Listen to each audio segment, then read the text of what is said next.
Sai Sacharitra. Chapter 41. Story of the Picture and Stealing the Rags. Story of the Picture. 9 years after the occurrence of the incident depicted in the last chapter, Ali Mahomed met Hamed Pant and related the following story to him. One day, while walking on the streets of Bombay, he bought the picture from a street vendor, framed it, and hung it on a wall in his house at Bandra, a suburb of Bombay. As he loved Baba, he prayed before it daily. 3 months before he gave the picture to Hamed Pant, he was suffering from swelling on his leg, for which an operation was performed, and he was recovering in the house of his brother-in-law, Mr. Noor Mahomed Peerboy in Bombay. For 3 months, his house in Bandra was closed, and nobody was living there. Only the pictures of the famous Baba Abdul Rahiman, Maulana Saheb Mahomed Hussain, Sai Baba, Baba Tajuddin, and other saints were there. The wheel of time did not even spare these. It seemed that the pictures also had their ins and outs, births and deaths. All the pictures met their fate, but how Sai Baba's picture escaped it, nobody has been able to explain. It shows the all-pervasiveness, omnipresence, and inscrutable power of Sai. Ali Mahomed had once gotten a small picture of Saint Baba Abdul Rahiman from Mahomed Hussain Tariatopan many years ago. He gave it to his brother-in-law, Noor Mahomed Peerboy, and it had been lying on Mr. Peerboy's table for 8 years. Once, the latter noticed it, took it to a photographer, got it enlarged, and distributed copies of the same amongst his relatives and friends, including Ali Mahomed, who hung it up in his Bandra house. Noor Mahomed was a disciple of Saint Abdul Rahiman, and when he went to present the picture to his guru in an open darbar, the guru got very angry, chased him away and tried to beat him. He felt very sorry and dejected. He thought that he had lost his money, and also incurred his guru's displeasure and anger. As his guru did not like image worship, he took the enlarged picture and drowned it at sea. He requested friends and relatives to return their copies, and after getting them all back, had them thrown by a fisherman in the sea. At this time, Ali Mahomed was at his brother-in-law's house. He was told by his brother-in-law that his suffering would come to an end if he drowned the pictures of the saints in the sea.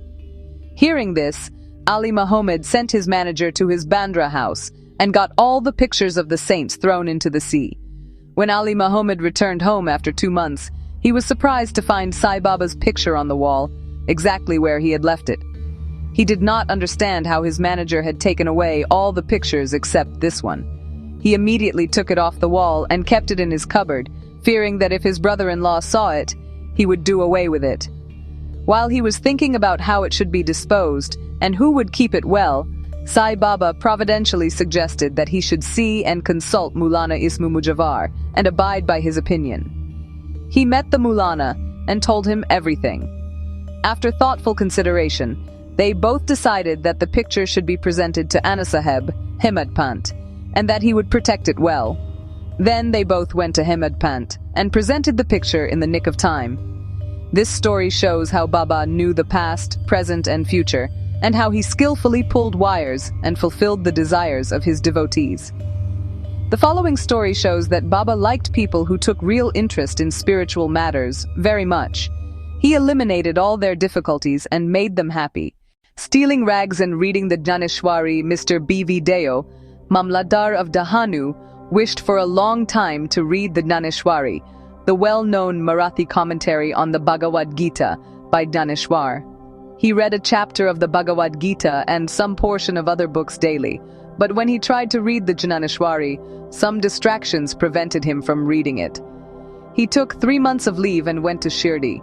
He could read any other book in Shirdi, but when he opened the Jnaneshwari, evil or stray thoughts came rushing into his mind and prevented the effort. However hard he tried, he was not able to read even a few lines of the book with ease. So he resolved in his mind that he would not begin reading the book until Baba created love for the book and thereby ordered him to read it. Then in the month of February 1914, he again went with his family to Shirdi. There, Jog asked him whether he read the Jnaneshwari daily. Deo said that he wanted to read it, but was not successful, and that he would only begin reading it when Baba ordered him to. Jog then advised him to take a copy of the book and present it to Baba, and to start the reading after the book was consecrated and returned by him. Deo then replied that he did not want to resort to this device, as Baba knew his desire. Would he not know this desire and satisfy it by giving him a clear order to read? Deo then saw Baba and offered 1 rupee as dakshina. Baba asked for 20 rupees, which Deo gave. At night, he met a man named Balakram and asked him how he had secured Baba's grace. Balakram told him that he would explain everything the next day after the arati. When Deo went to receive darshana the next day, Baba again asked for 20 rupees as dakshina, which he paid willingly. As the masjid was crowded, Deo went inside and sat in a corner. Baba asked him to come close and sit with a calm mind, which Deo did. Then, after the noon arati was over, and after almost everyone had left, Deo again met Balakram and asked him what Baba had told him and how he was taught to meditate. Balakram was just about to reply when Baba sent a devotee to call Deo. When Deo went to Baba, the latter asked him with whom and what he was talking about. He said that he was talking to Balakram and he had heard from Balakram about Baba's fame. Then Baba asked for 25 rupees as dakshina, which Deo gladly gave. Then Baba took him inside and sitting near the post accused him saying, "You stole my rags." Deo denied all knowledge of the rags, but Baba asked him to search. He searched but found none. Then Baba got angry and said, "There is nobody here. You are the only thief. Despite being so old, you come here to steal." After this, Baba lost his temper and yelled and screamed at him. Deo remained silent and watched, and thought that he might get a beating too. After about an hour or so, Baba asked him to go to the wada. He returned to the wada and told Jog and Balakram all that had happened.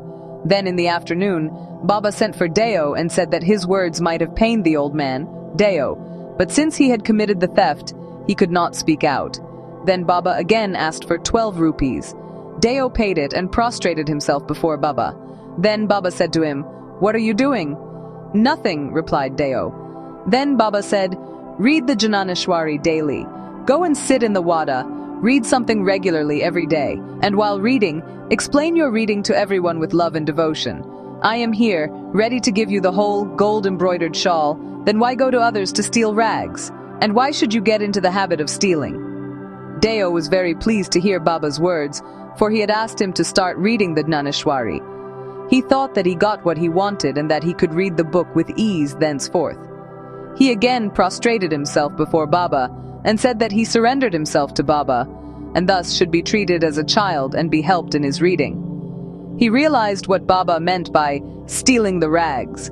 What he asked Balakram constituted the rags, and Baba did not like his behavior in this respect.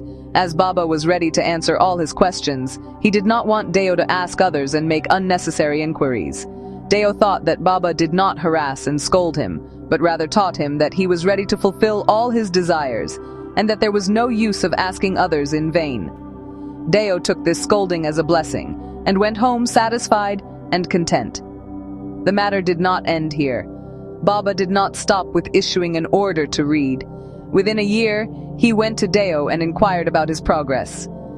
On the 2nd of April 1914, a Thursday morning, Baba gave him a vision. Baba appeared and asked him whether he understood the Jnaneshwari. "No," answered Deo. Baba asked, "When are you going to understand?" Deo burst into tears and said, "Unless you shower your grace on me, the reading is mere worry and the understanding is even more difficult. I say this with certainty." Baba then responded, "While reading, you make haste. Read it before me, in my presence." Deo, "What shall I read?" Baba said, "Read Adhyatma, spirituality." Deo went to bring the book, and then he opened his eyes and was awakened. We leave the readers to imagine what ineffable joy and bliss Deo felt after this vision. Bow to Sri Sai. Peace be to all.